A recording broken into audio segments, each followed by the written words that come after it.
I think it's ep 11, but there's a sequence of scenes that were really, really challenging. And I think my pit was trying to figure out how we were going to do it. And it was really tough. And it was also a tough time personally, because it was not that long after my dad had passed. And it was like a very hard thing to sort of get myself into the headspace for. And there was it was a big struggle about how we were going to do it. There was lots of notes going back and forth. And then I think my peach was that, and this is big thing to the writers and to Vanessa and stuff, but we figured out a way to do it. And I think there's always that thing of like when you find something that's really, really hard and tough, and you're like, I think that's the first time in my life with work, and especially on the show, that I was like, I actually don't know how I'm going to do this.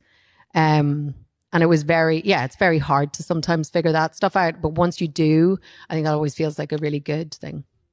Oh. So Caitrína, last year you told me that Diana has shared the ending with Sam and not you, but you're fine with the mystery. Fine with it. Has Sam ever slipped up? And no, he smugly holds that over me all the time.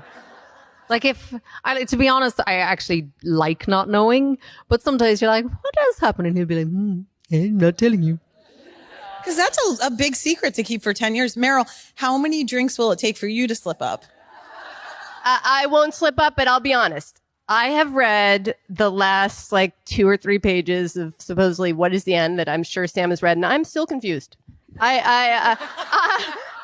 So I keep meaning to ask Sam about it, because he's like, oh, I know the ending, but I'm like, what the fuck does that mean? Like, I'm not sure I get it. So I have. So does everyone but Caitrína know? No, it's I'm only beginning to wonder. Only Sam. Then me. I think me and Sam are the only people who have read this. Wait, does Matt not even? No, he doesn't. Kind of like you, he doesn't want to. No. Oh. So interesting. Interesting. So interesting that you said some reporters will ask Sam questions. Like, oh can my you imagine God. if I was like, Caitrína, what's under your kilt? No, I have sat on a sofa with him. We were on a morning show, and there were 2 female reporters. And they were like, so what about those assets of yours? And I was just like, oh my God, like if I had been asked that by a male reporter, there would have been, but not only would I have been shocked, but there would have been a shit show in the press about it. They would have been like, how dare he ask her about her boobs or whatever, Yeah. But this is the thing, like we have to also understand, like if we don't want that stuff for us, then we shouldn't be those people. Yeah. So